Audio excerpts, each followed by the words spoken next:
Yo, what's up? This is Rapsody, and check me out on the Bootleg podcast. Hey, what up, man? Before we start the interview, want to shout out to Imperial Extraction. Look, man, they got these 2-gram THCA diamond-loaded pre-rolls and so much more. They got the carts. They got everything going down, and you can get 20% off right now if you go to imperialextraction.com. That's imperialextraction.com, but you got to use the promo code Bootleg20. This that Yoda OG. Premium, 20% off, sent right to your door. THCA diamond-loaded pre-rolls and so much more. imperialextraction.com, promo code Bootleg20. Let's get to the interview. Bootleg Kev Show, man. Special guest in here. One of the greatest MCs on the planet, Rapsody. What's up, brother, man? Good to see you. I'm happy to be back. May 17th, we're finally getting your album. Yeah, 4.5 years. It's time. Has it been 4.5 years? Yeah, 2019 was my last album. And then the Layla's Wisdom was what, 2017? Yep.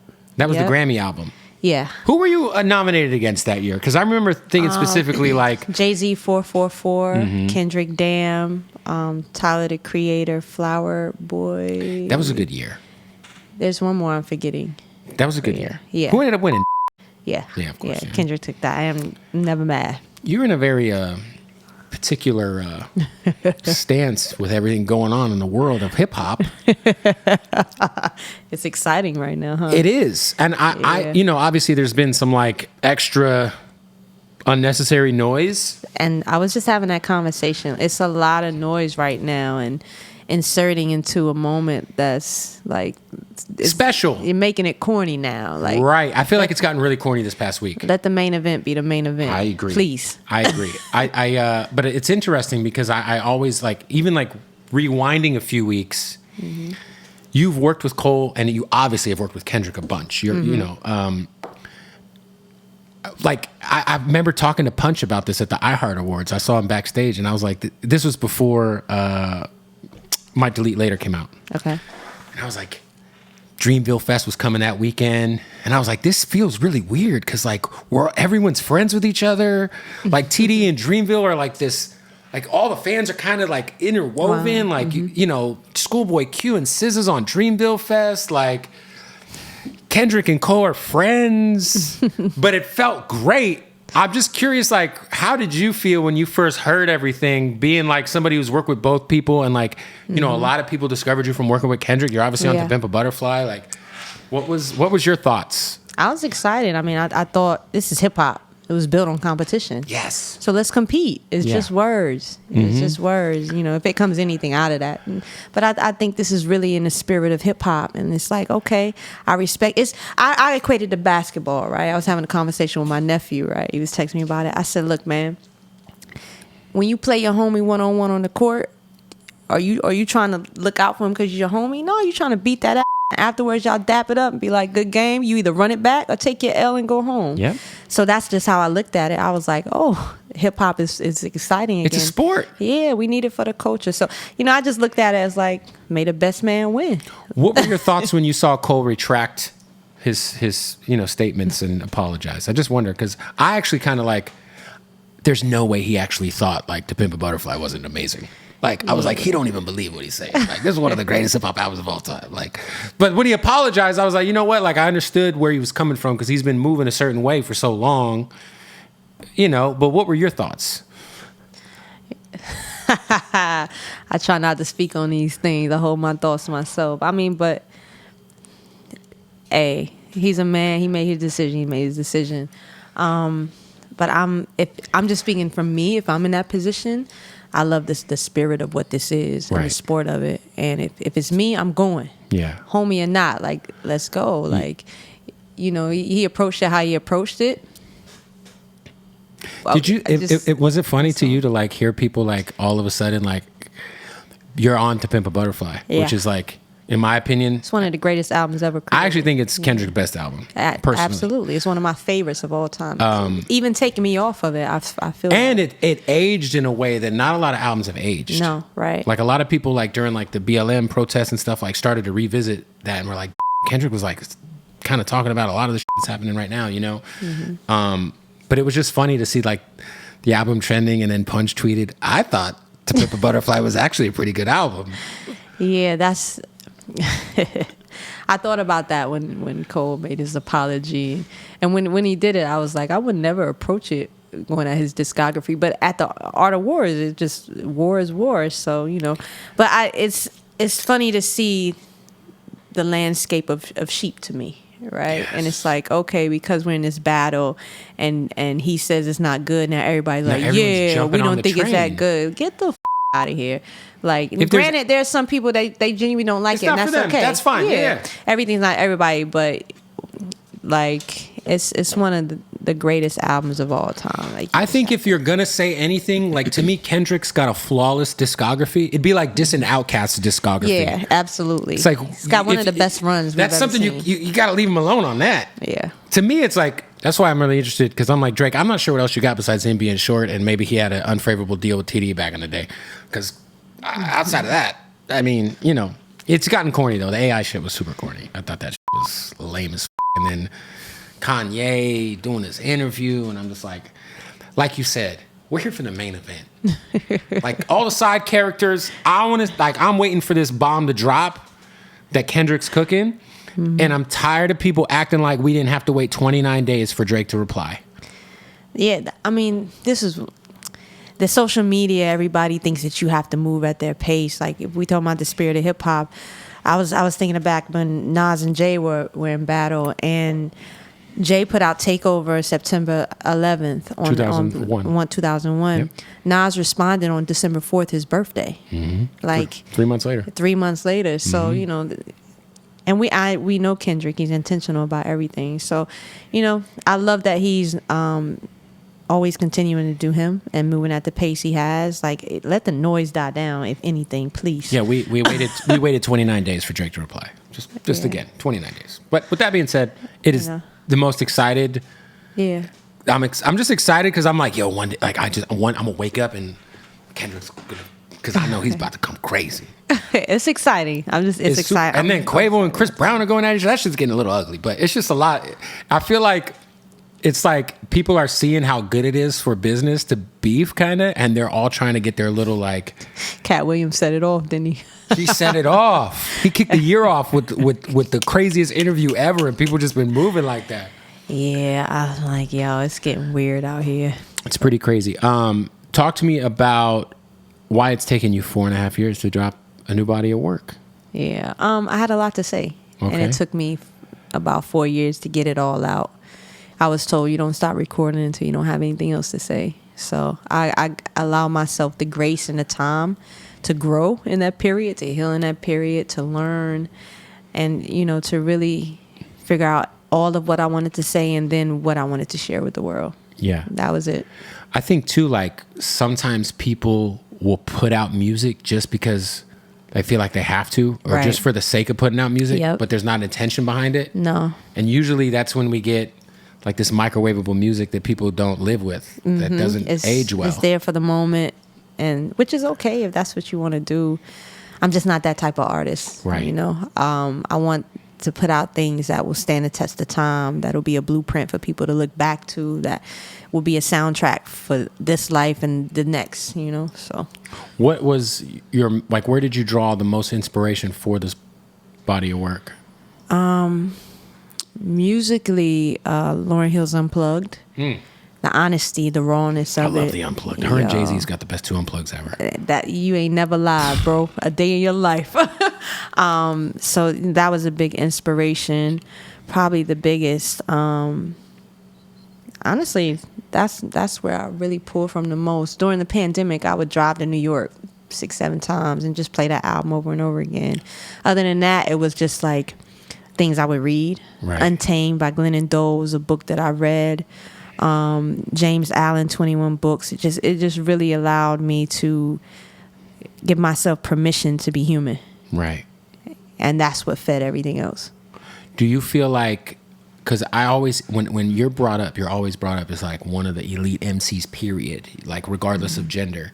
But since 2017, since 2020, there has been like a huge, I feel like we used to have these female MC conversations, and it's now just turned into like ladies are kind of running hip hop now. In my opinion, all the big hit records are women. They're only the only women who are making, like, I feel like the women are actually putting effort into quote unquote records. Yep. You know, and I feel like now, like, it's been, I mean, the last time I remember it being like this female dominated, or at least so many options out there, was like when it was Eve, The Brat, Little Kim, Foxy Brown, like. But I feel like it's even bigger than that now. No, yeah, absolutely. Like, do you feel like we're kind of like in the middle of like a special moment when it comes to just females running hip hop? I do. Running it in this way, I don't think we've seen. I don't think it's ever happened. No, because even back then there was Jay-Z, there was Nas, there was Death Row, there was all that at the same time, and two, it was this is just different. It's and everyone's got their own thing. Like it feels good, and you know, for the most part, everyone's working together. For the most part. Yeah, which is exciting. And I think it helps the moment, right? And it's needed. The woman's voice, her perspective is needed. I love to see in the mainstream a lot more harmony. But it's exciting, you know? For sure. Yeah. You obviously got Erykah Badu I heard the Erykah Badu record on the way over here. What do you think? Song. That was amazing. Yeah, I Shout love out to Erykah, man. Oh, come on. She's out here. She got her own weed strain now too. Yep, cookies. Yeah, cookies. It's with it's Burner, called That Badu. And she's got her own perfume that I think she does. I didn't know about the perfume. I want to say it's a candle or a you talking about the incense? She's got something that's supposed to smell like her Badu. I got a box at the house. How's it smell? It smells amazing. Does it smell like water? It smells amazing. Good. I was like, was that something that you sent to her, or did you guys actually get in? How did I get that? She gave it to me as a gift for performing at her birthday bash. Fire. Yeah, I have 2 boxes. And no. I'm talking about the record.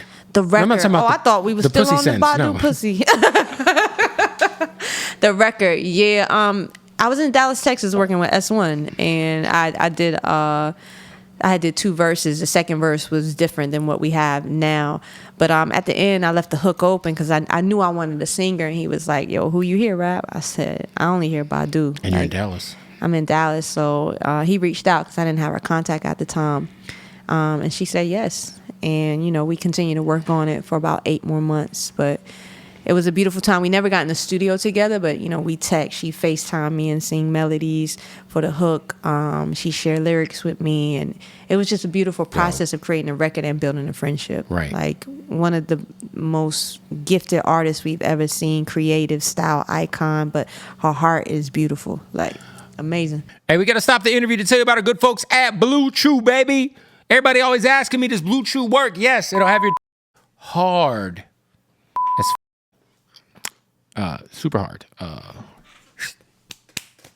Anyway, so look, if you want to find out if Blue Chew works, trust me when I tell you it's amazing. If you're dealing with erectile dysfunction, if you're dealing with maybe some stress at work and you're not performing in bed with your lady, whatever it is, man, all you got to do is go to bluechew.com right now, use the promo code BOOTLEG, and they're going to send you a month's supply for free. So don't take my word for it. They're just going to send you a month's supply for free when you use the promo code BOOTLEG at bluechew.com. Now, Blue Chew, if y'all don't know, it's the same active ingredient as Viagra and Cialis, but it's in a chewable form, and it gets delivered right to your doorstep in discreet packaging. The best thing about Blue Chew is this, right? Blue Chew, you don't have to worry about going to no doctor's appointments. You don't got to worry about none of that. It's all online. It's all virtual. It's all online. It's all handled at bluechew.com. So use that promo code BOOTLEG right now. Get a month for free, and your dick could be as hard as ever. Yes. And nobody enjoys a hard dick like Cyrus, my producer right here. Speaking of that, hey, can we give a shout out to King Palm? Oh my God, look at all this King Palm we have here. Jesus. This is why I love King Palm. Whatever you're into, they got for you. First of all, King Palm, 100% organic. All right? It's the world's best smokable leaf. Yes, flavors on flavors on flavors. Of course, here we've got our banana cream. What's dope about these is they're filled with the terpene, no tobacco, no nicotine. You squeeze the tip, you get hit with some of that banana cream flavor. They also got the natural joints right here. How about this? If you're into the more harsh tobacco leaf smoking, there we go. They got the tobacco leaf cones, banana cream, strawberry kiwi, just the natural sweet. Whatever you're into What I'm trying to tell you is King Palms got it at the highest level, at the most natural level, at the best smokability level. And right now, you can save 50% off. It's 50, right? Yeah, it's half off. If you go to King Palm right now, kingpalm.com, use the promo code Bootleg, you'll get half off. Or you could just go to your local smoke shop, your local 7-Eleven, and get you some King Palms. Let's get back to the interview. Who all do you have doing production on the album? We have S1, who also serves as an executive producer. Black Odyssey. Shout out to Black Odyssey. They also serve as an executive producer. Major 7 out of Atlanta. By the way, people who don't know, there's a guy in Black Odyssey, not black. Yes, Alejandro. I interviewed. Well, Rico. I interviewed them, and I was like, "What's it like being the not black guy on Black Odyssey?" Well, because technically, Black Odyssey is the lead, but, yeah. You know, it's a crew. You know, we accept him in our delegation. Yeah, but they were amazing to work with. Eric G of the Soul Council, soundtrack of the Soul Council, Hit-Boy. Shout out to him. Let me make sure I'm not forgetting anybody. No ninth beats. Not on this one. Okay. No. Yeah, we did about 2 songs.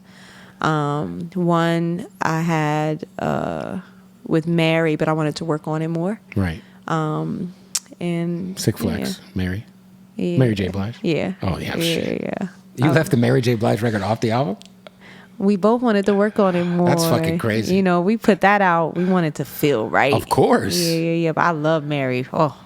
I feel like anyone who works with Hit-Boy these days ends up doing a whole album with him. Would you? I mean, look, we talked about it. I was gonna say that'd be crazy. Yeah, when Asteroids dropped, we talked about it. I told him I would love to. He said the same. So we'll see how it goes. You know, time, but I would love to. I just gotta thank him for getting Nas in a place. Yeah. I think we've gotten 6 albums, 3 Kings. I can't even count 3 anymore. Magics, 3 King's Diseases, and then. I also think if it weren't for those 6 albums, we wouldn't be getting this premiere Nas album that we're getting, which is what fully produced. All we've wanted for 20 years. Everything has its time. I know when I heard that the song just dropped last Friday, and then at the end they're like, "Yeah, and the album's on the way." I was like, "Oh my god!" Yo, everybody was excited. It's hip hop is exciting this year. It is. It feels, the energy feels good. It does. Like a different good. For sure. You know? I feel like it's like the most. I feel like last year was kind of like a down year energy wise for rap. Yeah. This year I feel like is like because there was like people questioning. Like I saw Carl post something about like the same people who were saying that hip hop was dying last year need to make sure that people know it's alive and well and running the charts this year. Let's talk about it. 100%. We ain't going nowhere. I'm curious. You're such a hip hop head. What are your like? If you were to go to an island and you could only take like 3 or 4 albums with you, what are the albums you're taking that are hip hop strictly? Yeah. Reasonable Doubt by Jay-Z. To Pimp a Butterfly by Kendrick Lamar. Okay. Strictly hip hop. The Score by the Fugees. Yes. Ooh, and Illmatic. Happy 30 years to Illmatic. Happy 30 years. Age is like fine wine. Absolutely. Yeah, that's a great 4. I think Reasonable Doubt is Jay-Z's best album. I'll stand by that forever. I go back and forth between, it's the top 3, Blueprint, Black, and Reasonable. Depending on the day, I'll give you. Those are my 3. Those are the 3. And I interchange them like this. But to me, it's like Reasonable Doubt is like so crazy. Like Friend or Foe, like and my life. No, that the feeling it. Oh yeah, feeling it. Fucking. Can I Live? Shit with Biggie. The Evils. Yes, The Evils is crazy with the Snoop sample. Reasonable Doubt's the one for me. But 22 Tools. Oh my god. It's either Blueprint or Black Album. It's the. You know what that song I hated? Hola Jovito. To me, the the Blueprint has one song that I skip. It's Hola Jovito. I just can't do it. That don't do it for you. It's the Braveheart Party of that album. Do you remember Braveheart Party on Stillmatic? Oh yeah. So Stillmatic was a perfect album, but there was this song called Braveheart Party with Mary J. Blige, and it's one of the worst rap songs ever created. It's so bad that when they reissued the album, they took it off. I feel like you always give me a moment where I'm like. No, Nas knows it's terrible. Listen, if you were to go to the store right now and buy like a Stillmatic that's been pressed in the last 15 years, Braveheart Party is not on it. They took it off? Do you remember when Jay-Z did the Blueprint 2.1? Yeah. And because the Blueprint 2 had some on it. Absolutely. But it also had some on it. So much so that they were like, let's do the Blueprint 2.1 and just put all the good shit on one album. That's what Nas had to do with Braveheart Party. He knows it's a bad song. I love you so much. Every time. Whenever I interview Nas, I specifically want to bring that up. Like, hey, so who's Why haven't you? I would love to hear that conversation. I don't want to. I interviewed him when I was like fucking 19. Okay. And I brought him a box of shit to autograph. Was that one of them? Yeah. Fire. Yeah. That's fire. Okay. Yeah, I brought him like, I was like. See, I saw that and I was like, oh, he been through I just brought him stuff and I was like, hey, dude, like, if you could interview all the, or sign all this shit, it'd be great. If you don't want to, I get it, but this is like the biggest moment of my life. That's love. He signed it all. I asked him what happened. Do you know what my main question was? Because I only got to interview for like 10 minutes, but it was like, yo, when's Lost Tapes 2 coming out? And Lost Tapes was a joint, bro. Do-Rag? It's probably my third favorite Nas album. Up there. It's up there. Yeah. Then Lost Tapes 2 came and it was, should have stayed lost. Shout out to Nas. Anyway, who else is on this album? Okay, we talked about Erykah Badu. We have Lil Wayne. Oh. Yeah, Nico Brim, Alex Isley, Dixon, Baby Tate. Shout out to Baby Tate. Amber Navrin. Hold on, let me make sure I'm not forgetting anybody. I think I said, Kez Namdi, newer artist from Jamaica. Okay. BB, fire. That's it. I got everybody. How you get with Lil Wayne? So I've always been a fan since I was 13. During the pandemic, I had been working with Bel Air here and there. But the you know they do company? Bamboo too. Yeah, they do his. Yeah. So what's that dude's name? Brett, the guy Brett, with the beard. Yeah, that's Brett. Good folk. But I think Maine or Brett, one of them told me that Wayne wanted me to do a song for Bamboo at the time. And it never materialized, but I was like, oh, okay, he's tapped in. So when we started doing the record, I knew I wanted to do it with him. I had been talking to Mac for a little bit, so I just hit Mac. I was like, yo, I got this record. I want to see him, Wayne, see if he'll get on it. He connected us. We were texting, playing the record, send him the record. He did it in like a week. Oh, wow. Yeah, like fast. Like, so I appreciate his grace and just extending his services. But that was it, and I would tap in every now and again just to check in. Happy Father's Day. But yeah. That's fire. Yeah, he's been a godsend. Yeah. He made the business easy. So I'm super I feel like grateful. we underappreciate Lil Wayne somehow now. We do. He's 1 and 2, 1A, 1B. He's one of your 1 or 2s? Yeah. I mean, Jay, but he like right there. I got him like in around 9. I mean. My top 10 is very like, it's like super. I got Ghostface above Lil Wayne. Like I'm not mad. I'm never I know. mad at that. I got like a super. Like I always say, like Kendrick's top 5 all time. Mm-hmm. Because if people put Biggie in their top 1 or 2 off of 2 albums. Oh yeah. You have to put Kendrick in your top 5 off of his discography because his discography is flawless. Crazy. Albums, EPs, Impact, mixtapes, all of it. Yeah. And then like 1 and 2 is, to me, it's Jay and Nas, and then I could just like swap around. It just becomes after like 1 and 2 are the only 2 that like don't move for me ever. It's Jay-Z, it's Nas, and then it's however you feeling and then that it's day. just however I'm feeling it for the day. Kendrick's up there. I say if Drake comes away from this whole thing on top, I finally got to stop hating on Drake.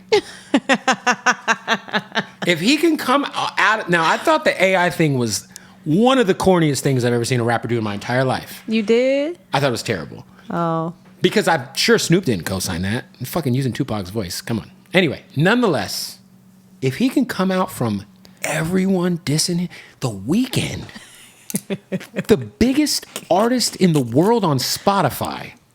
If you look at the ranking, The Weeknd is number 1. Mm-hmm. You got The Weeknd dissing you, bro. If you got the 20 verse 1, he posted that with Kill Bill, and he comes out on top. I hate to say it, but he might be up there, bro. He might be the GOAT. I mean, the boy can rap. That's what makes this so exciting. He can rap his ass off, and he's the biggest, probably the biggest rapper ever. Commercially successful. Yeah. Oh yeah. For commercially successful. especially for the run. Yeah. You know, like Wayne had like that 3-year run that was crazy. Like Eminem had like probably 5 or 6 years where he was like the biggest shit ever. But Drake's like 2009 to now. Never seen it. With that being said. He sings too, though. So he sings too. That's good. Yeah. It helps. All right, we got to stop the interview to tell you about the good folks at MyBookie, man. Now, look, NBA playoffs are approaching. Whew. March Madness is in full effect. What are we talking about? Get in on the action at mybookie.ag. That's right. All right. If you want to bet on who you think is going to, win the national championship in basketball, college basketball, on the women's side, on the men's side, man, so many specials going on. Go to mybookie.ag right now. Sign up for a new account, and they're going to get you hooked up with that first deposit bonus when you use the promo code Bootleg. That's right. mybookie.ag. Use the promo code Bootleg. Sign up for a new account, and you're going to get a first deposit bonus up to $1,000. What are we talking about? Playoff basketball. March Madness. People are playing hockey. I don't know why. Terrible sport to watch. Baseball season is approaching. Let's get it, boys.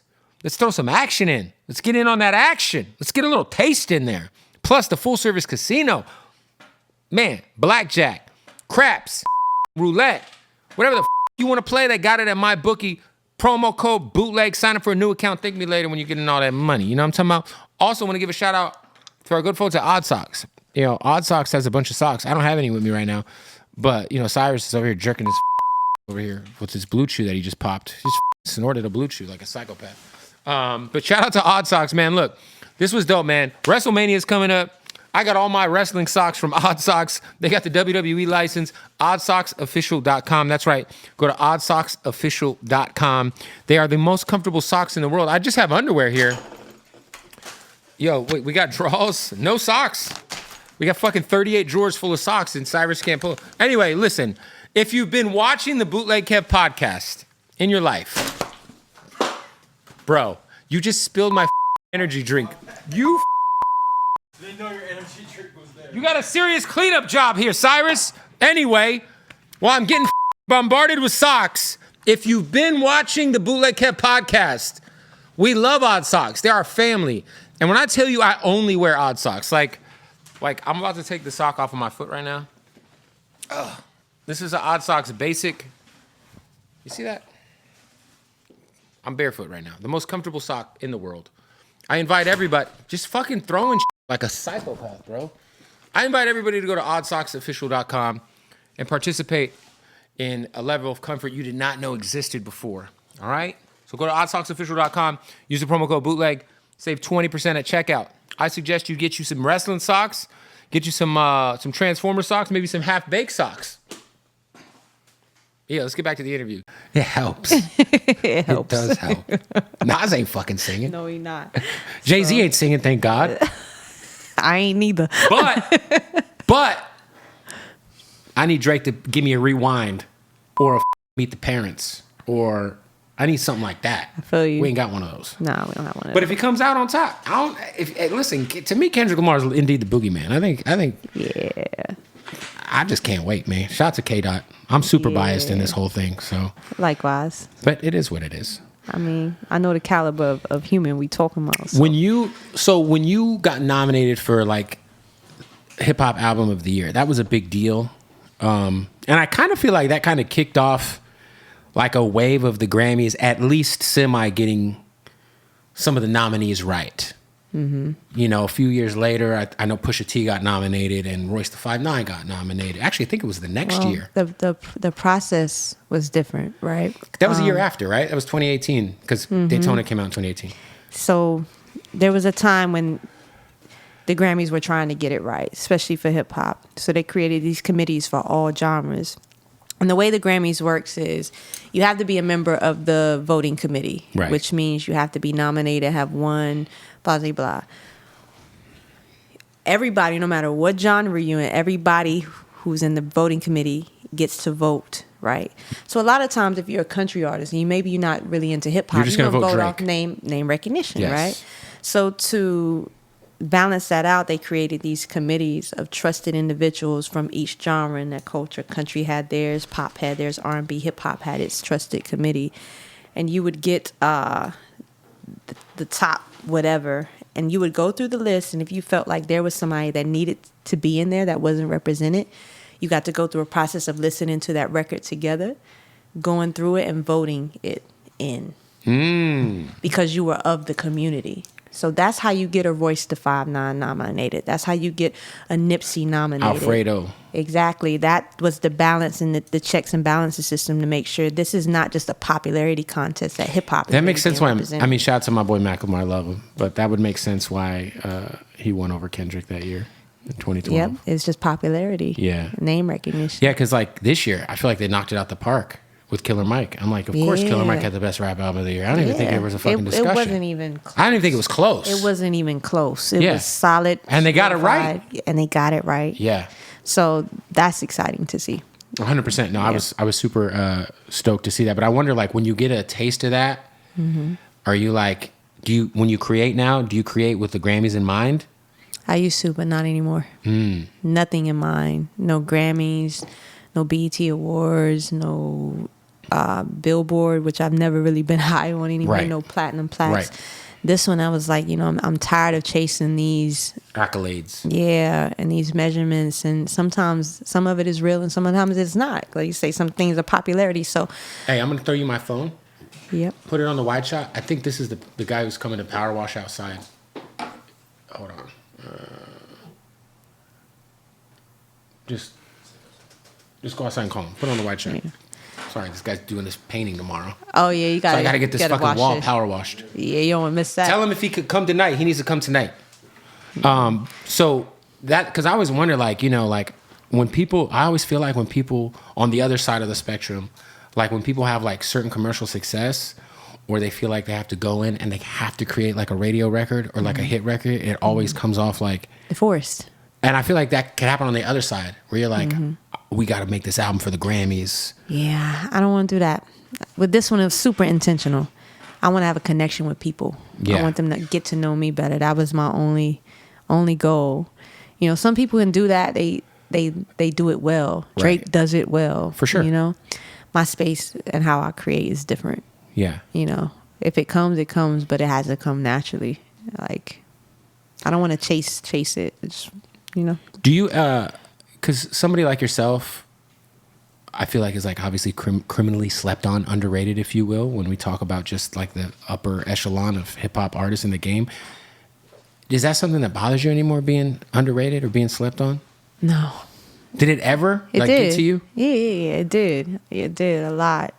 You compare yourself. You use that as a measure of its success. You're like, what's wrong with me? What am I missing? Where do I fit in?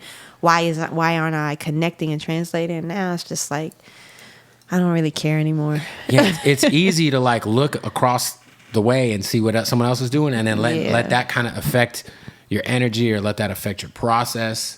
But I feel like it's like you got to just kind of stay down. Like you do what you do, and like people love you for it. You know what I mean? Yeah, and I'm content with that. My place is my place. Yeah. For whatever reason, it goes this way for me. That's how it goes. I receive it. How are you? How hip are you to like? Do you still try to like discover new artists? All the time.